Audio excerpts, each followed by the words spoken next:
Welcome to pebbles. நான் உங்கள் கோபி சுதா கோவை சமையல். நம்ம இன்னைக்கு செய்ய போகிறது ஆடி மாதத்தில் வந்து அம்மனுக்கு வந்து நைவேத்தியம் பண்ணுறதுக்காக நம்ம செய்ய போகிறோம். வாங்க எப்படி செய்கிறதுன்னு பார்க்கலாம். என்னென்ன சாதம்னா, நான் இன்னைக்கு வெரைட்டி ரைஸ் தான் செய்ய போகிறேன். லெமன் சாதம், தயிர் சாதம், தக்காளி சாதம், இந்த 3 சாதம் செய்ய போகிறோம். வாங்க எப்படி செய்கிறதுன்னு பார்க்கலாம். ஃபஸ்ட்டு நம்ம ஒயிட் ரைஸ் பண்ணிக்கலாம். இது வந்து என்னன்னா 300 கிராம் அளவுக்கு நான் எடுத்துருக்கிறேன். இதை வந்து நல்லா வேக வச்சுட்டு நல்லா ஆற வச்சுருக்கிறேன். பார்த்தீங்கன்னா உதிரியாக இருக்கும் இந்த மாதிரி. இன்னுமே என்னென்னா கொஞ்சம் நல்லா உங்களுக்கு வந்து ஒரு வேளை ஸ்டிக்கியாக இருந்துச்சுன்னா அப்போ என்ன பண்ணலான்னா, நம்ம லைட்டாக எண்ணெய் விட்டுக்கலாம். இந்த மாதிரி எண்ணெய் விட்டுக்கோங்க. அதுக்கப்புறம் நல்லா மிக்ஸ் பண்ணிங்கன்னா சாதம் வந்து உதிரியாகிடும். இப்போ நம்ம இதில் பாதியாக பிரிச்சுக்கலாம். ஒன்று லெமன் சாதத்துக்கும் இன்னொன்று தக்காளி சாதத்துக்கும் பிரிச்சுக்கலாம். தயிர் சாதத்துக்கு இதே அளவு பாதி நான் எடுத்து வச்சுருக்கேன். இப்போ எப்படி செய்கிறதுன்னு பார்க்கலாம். ஒரு கடாய் வச்சுக்கலாம். காஞ்சிட்ருக்கு. இதுக்கு எண்ணெய் கொஞ்சம் 2 டேபிள் ஸ்பூன் அளவுக்கு எண்ணெய் விட்டுக்கலாம். தக்காளி சாதம் தாளிக்கிறதுக்கு 2 பச்சை மிளகாய், 1 பிரிஞ்சி இலை, 2 பட்டை, 3 லவங்கம், கொஞ்சமாக கடுகு, கருவேப்பிலை எடுத்துக்கலாம். இதுக்கு நம்ம வெங்காயம் சேர்த்தாம தான் செய்ய போகிறோம். எண்ணெய் நல்லா காஞ்சிருச்சு. காஞ்சதுக்கப்புறம் நம்ம கடுகு போட்டுக்கலாம். பட்டை, லவங்கம், 1 பிரிஞ்சி இலை, இது கூட பச்சை மிளகாய், கருவேப்பிலை, கொஞ்சமாக நம்ம பெருங்காயம் சேர்த்துக்கலாம். இது ஆப்ஷனல் தான். இது நல்லா வந்து வாசனை வந்ததுக்கப்புறம் தக்காளி ஆட் பண்ணி நல்லா வதக்கிக்கலாம். தக்காளியில் தண்ணி வந்து நல்லா ட்ரை ஆகிற வரைக்கும் வதக்கணும். அப்போ தான் வந்து இந்த தக்காளி சாதத்தினோட டேஸ்ட் வந்து நல்லாயிருக்கும். இப்போ நம்ம தக்காளி ஆட் பண்ணிக்கலாம். கொஞ்சமாக உப்பு சேர்த்துக்கலாம். கூடவே நம்ம மஞ்சத்தூள் கொஞ்சம் ஆட் பண்ணிக்கலாம். இதையும் சேர்த்து நல்லா வதக்குங்க. இப்போ நம்ம தேவையான உப்பு போட்டுக்கலாம். சாதத்துக்கும் சேர்ந்து போட்டுக்கலாம். இது நல்லா மிக்ஸ் பண்ணி விடுங்க. மிக்ஸ் பண்ணிவிட்டு சாதத்தை ஆட் பண்ணிக்கலாம். நல்லா மிக்ஸ் பண்ணி விட்டுக்கலாம். இது ஒரு நிமிஷம் வரைக்கும் நல்லா வந்து மசாலா இறங்கினதுக்கப்புறம் நம்ம ஆஃப் பண்ணிக்கலாம். இப்போ மீடியம் ஃப்ளேமுக்கு மாற்றிக்கலாம். இப்போது தக்காளி சாதம் ரெடி ஆகியாச்சு. நம்ம கேஸ் ஆஃப் பண்ணிக்கலாம். லெமன் ரைஸ் பண்ணிக்கலாம். ஃபஸ்ட்டு ஆயில் விட்டுட்டு நம்ம 1 டேபிள் ஸ்பூன் அளவுக்கு வேர்க்கடலையை ஃப்ரை பண்ணிக்கலாம். இது நல்லா வெடித்ததுக்கப்புறம் நம்ம தனியாக எடுத்து வச்சுக்கலாம். நல்லா ஃப்ரை பண்ணிட்டோம். இதை தனியாக எடுத்து வச்சுக்கலாம். இன்னும் 1 டேபிள் ஸ்பூன் அளவுக்கு எண்ணெய் விட்டுக்கலாம்.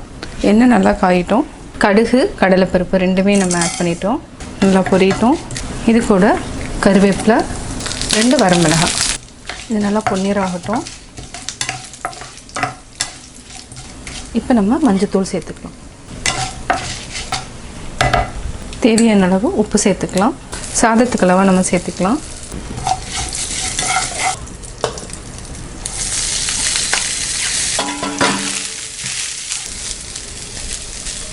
இப்போ நம்ம லெமன் ஆல்ரெடி புளிஞ்சு வச்சுருக்கிறோம்.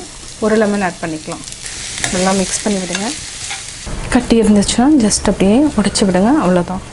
1 நிமிஷம் அப்படியே வச்சிங்கன்னா நல்லா ஊறிடும். இப்போ நம்ம ஆல்ரெடி வறுத்து வச்சுருக்கிற வேர்க்கடலையை ஆட் பண்ணிக்கலாம். இதுக்கு வேர்க்கடலை ரொம்ப ஜாஸ்தி ஆட் பண்ண வேண்டாம். சாதம் கம்மியாக தான் இருக்குது. இப்போ லெமன் ரைஸ் ரெடி ஆகிடுச்சு. அவ்வளோதான். ரொம்ப சிம்பிளாக நம்ம முடிச்சிட்டோம். இதை நம்ம ஒரு பாத்திரத்தில் மாற்றிக்கலாம். நம்ம தயிர் சாதத்துக்கு ரெடி பண்ணியாச்சு. இது வந்து சாதத்தை நல்லா குழைய விட்டுக்கலாம். நான் இப்போ செஞ்சுருக்கிற அளவு பார்த்திங்கன்னா ஒரு 4 பேர் அளவுக்கு தான் செஞ்சுருக்கிறேன். உங்கள் வீட்டில் ஜாஸ்தி இருந்தாங்கன்னா அதுக்கு தகுந்த மாதிரி நீங்கள் செஞ்சுக்கோங்க. இப்போ நம்ம இதை ஒரு பாத்திரத்தில் மாற்றிக்கலாம். இதே நம்ம ஒரு பாத்திரத்தில் மாற்றி நல்லா மசிச்சு விட்டுக்கலாம். ஃபஸ்ட்டு தயிர் சாதம் கொஞ்சம் கொலன்னு இருந்தால் தான் நல்லாயிருக்கும். இதையும் நல்லா குழச்சி விட்டுக்கோங்க. குழச்சிட்டு இப்போ நம்ம அடுத்தது பால் ஊற்றிக்கலாம். இது வந்து நம்ம காலையிலங்கிறதுனால மதியானம் சாப்பிட்றதுக்கு கரெக்டாக இருக்கும். நம்ம தேவையான அளவு உப்பு போட்டுக்கலாம். இப்போ நம்ம பால் ஆட் பண்ணிக்கலாம். இது 100 கிராம் அளவுக்கு தான் சாதம் நம்ம எடுத்துருக்குறோம். இதுக்கு வந்து 250 ml அளவுக்கு பால் ஊற்றிக்கலாம். பால் வந்து ஊற்ற இழுத்துட்டே தான் இருக்கும். நம்ம இன்னும் கொஞ்சம் பால் ஆட் பண்ணிக்கலாம். அடுத்து நம்ம உப்பு ஆட் பண்ணியாச்சு. கொஞ்சமாக இஞ்சி, பச்சை மிளகாய் ஆட் பண்ணிக்கலாம். இஞ்சி 1 துண்டு, பச்சை மிளகாய் 1 அல்லது அரை இருந்தாலே போதும். இதை நம்ம அப்படியே ஆட் பண்ணிக்கலாம். இதையும் நல்லா மிக்ஸ் பண்ணி விடுங்க. இப்போ நம்ம தாளித்து கொட்டிக்கலாம். இது லேட்டாக என்னென்னா நல்லா வந்து, அதாவது நம்ம லாஸ்ட்டு நல்லா ஆறுனதுக்கப்புறம் தயிர் 1 ஸ்பூன் ஊற்றிக்கலாம். இன்னும் கொஞ்சம் நேரம் ஒரு 2 ஹவர்ஸ்க்கு அப்புறம் பார்த்திங்கன்னா இந்த பாலே வந்து நல்லா கெட்டி ஆகிடும். கரெக்டாக இருக்கும் தயிர் சாதம் சாப்பிட்றப்போ. இப்போ நம்ம தாளித்து ஊற்றிக்கலாம். நம்ம 1/2 டீஸ்பூன் அளவுக்கு எண்ணெய் விட்டுக்கலாம். இப்போ நம்ம 1/2 டீஸ்பூன் கடுகு போட்டுக்கலாம்.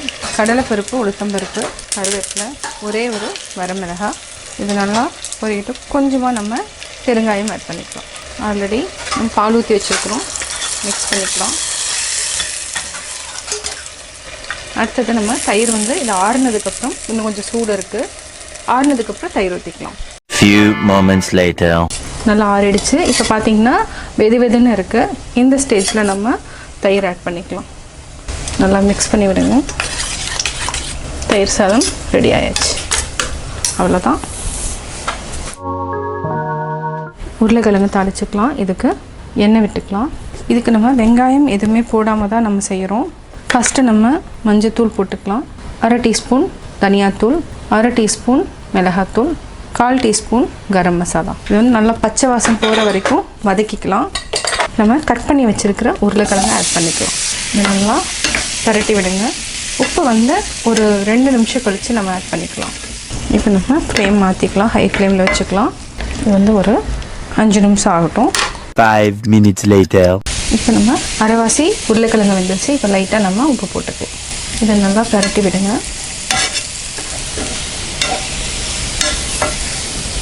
இப்போ மூடி வச்சுக்கலாம். 5 minutes later. உருளைக்கிழங்கு நல்லா ஃப்ரை ஆயிடுச்சு. இப்போ நம்ம ஆஃப் பண்ணிக்கலாம். நம்ம செக் பண்ணுறதுனா செக் பண்ணிக்கலாம். நம்ம ஜஸ்ட் ப்ரெஸ் பண்ணிங்கனாவே ஃப்ரை ஆயிடுச்சுன்னு தெரிஞ்சிடும். அவ்வளோதான். இப்போ நம்ம எடுத்துக்கலாம். நம்ம ஸ்வீட் வச்சுக்கலாம். இதுக்கு நம்ம மொச்சை பொரியல், இதனுடைய லிங்க்கை நான் வந்து டிஸ்கிரிப்ஷன் பாக்ஸில் கொடுத்துட்றேன். உருளைக்கிழங்கு பொரியல், தக்காளி சாதம், லெமன் சாதம், அடுத்து தயிர் சாதம்.